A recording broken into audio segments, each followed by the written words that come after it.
রামায়ণ শুধুমাত্র একটি ধর্মীয় গ্রন্থ নয়, এটি ভারতীয় উপমহাদেশ সংস্কৃতি, নীতি এবং দর্শনের অন্যতম গুরুত্বপূর্ণ অংশ। আমরা সবাই জানি যে রামায়ণ রামচন্দ্রের জীবন, সীতার অপহরণ এবং রাবণের বিরুদ্ধে যুদ্ধে তার বিজয়ের গল্প সম্পর্কে লেখা আছে। তবে রামায়ণের অনেক অজানা তথ্য আছে যা খুব কম মানুষই জানেন। তো চলুন আসুন জেনে নিন এই রামায়ণের কিছু অজানা বিস্ময়কর তথ্য সম্পর্কে। Hello everyone, welcome back. পাতাল ঘরের আরও একটা নতুন এপিসোডে তোমাদের সকলকে ওয়েলকাম জানাই। রামায়ণের 300টার বেশি সংস্করণ রয়েছে। আমরা সাধারণত বাল্মীকির রামায়ণকেই মূল রামায়ণ বলে জানি, কিন্তু এই মহাকাব্যে বহু সংস্করণ রয়েছে, যেমন বাল্মীকি রামায়ণ, কৃত্তিবাসী রামায়ণ এবং তুলসীদাসের লেখা রামচরিতমানস। এছাড়াও Thailand, Indonesia, Malaysia, Nepal, Sri Lanka এবং কম্বোডিয়াতেও স্থানীয় সংস্করণ রয়েছে রামায়ণের। বেশিরভাগ মানুষ বিশ্বাস করেন যে রামচন্দ্র অযোধ্যার রাজা দশরথের ছেলে, কিন্তু এটি দক্ষিণ ভারত সংস্করণে বলা হয় রামচন্দ্র আসলে দেবতা বিষ্ণুর অংশ থেকে সৃষ্টি হয়েছিলেন এবং তিনি দশরথের স্ত্রী কৌশল্যার মাধ্যমে মানব রূপ জন্ম নিয়েছিলেন। এটি একটি অল্প পরিচিত তথ্য যা অনেকেই জানবেন না। আনন্দ রামায়ণ নামক একটি সংস্করণে বলা হয় যে সীতা আসলে রাবণের কন্যা ছিলেন। আশ্চর্য হলেন তো? এটাই সত্যি।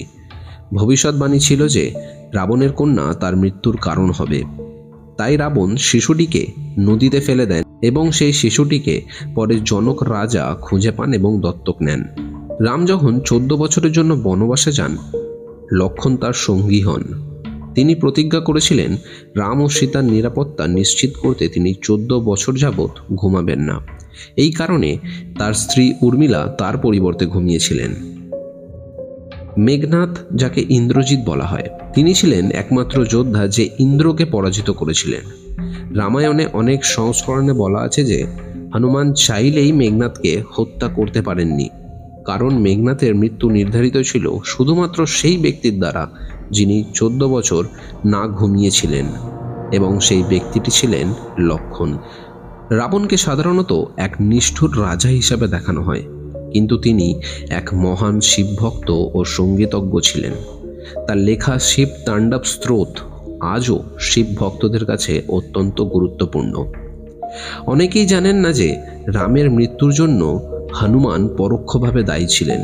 যখন যমদূত রামের কাছে আসতে পারছিলেন না, তখন যমরাজ পরামর্শ দিলেন যে হনুমানকে সরিয়ে দিলে রামের মৃত্যু সম্ভব হবে। তাই রাম মাটির একটি ফাটলের মধ্যে নিজের আংটি ফেলে দেয় এবং হনুমানকে বলেছিল সেই আংটিটি নিয়ে আসতে, এবং হনুমান সেই আংটিটি খুঁজতে খুঁজতে পৌঁছে যায় পাতাল লোকে এবং সেখানে গিয়ে দেখে আংটির বিশাল বড় স্তূপ রয়েছে। এরপরেই যমরাজ আসে এবং রাম নিজের দেহ ত্যাগ করে। রাবণের 10টি মাথা আসলে বাস্তব নয়, বরং প্রতীকী। এগুলো 10টি গুণের প্রতীক: রাগ, লালসা, আসক্তি, অহংকার, ঈর্ষা, কামনা, আতঙ্ক, স্বার্থপরতা, বুদ্ধি ও সুর। এই 10টা মাথা ছিল 10টি প্রতীকের। রাবণের 10টা মাথাকে বোঝায় যে তিনি ছিলেন একধারে জ্ঞানী ও আবেগপ্রবণ। যদিও রাম বনবাসে ছিলেন, ভরত কখনো রাজা হতে চাননি। তিনি রামের খড়ের সিংহাসন বানিয়ে তাতে রামের পাদুকা স্থাপন করেছিলেন এবং নিজেকে শুধুমাত্র একজন তত্ত্বাবধায়ক হিসাবে দেখেছিলেন। একটি অপ্রচলিত কাহিনী অনুসারে হনুমান একবার এক গাধার রূপ নিয়েছিলেন। এই গল্প অনুযায়ী এক দৈত্য তাকে অভিশাপ দিয়েছিলেন, যার ফলে তিনি কিছু সময়ের জন্য গর্দভ হয়ে গেছিলেন এবং পরে তার নিজের আসল রূপ ফিরে পান। রামায়ণের অনেক চরিত্র মহাভারতেও উপস্থিত। উদাহরণস্বরূপ, রামায়ণে হনুমান ভীমের সাথে দেখা করেছিলেন এবং কৃষ্ণকে রামের অবতার বলে বর্ণনা করা হয়েছে মহাভারতে। রাম যখন সীতাকে পুনরায় অগ্নি পরীক্ষা দিতে বলেন, তখন মা পৃথিবীকে ডেকে বলেন, আমি যদি পবিত্র হয়ে থাকি তাহলে আমাকে গ্রহণ করো। সঙ্গে সঙ্গে মাটি ফেটে যায় এবং তিনি ভিতরে চলে যান।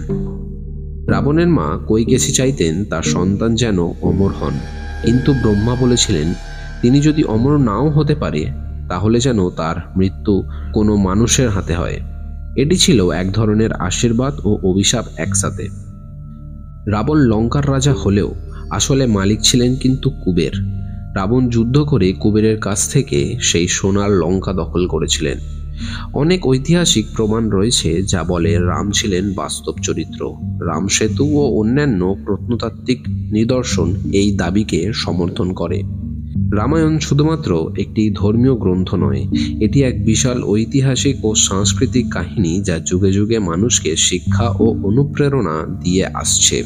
এতে অনেক রহস্য ও অজানা কাহিনী লুকিয়ে আছে, যা আজও বিস্ময়কর জায়গা। তো বন্ধুরা, ভিডিওটা তোমাদের কেমন লাগলো? তোমরা কি জানতে পারলে আজকের ভিডিও থেকে? অবশ্যই কিন্তু কমেন্ট করে জানিও। ভিডিও যদি ভালো লেগে থাকে তো লাইক, শেয়ার এবং সাবস্ক্রাইব করতে ভুলো না। দেখা হবে তোমাদের সাথে পরের আরও একটা কোনো রহস্যময় ভিডিওতে। ততক্ষণ ভালো থাকো, সুস্থ থাকো এবং আমাদের সঙ্গে থাকো। ধন্যবাদ।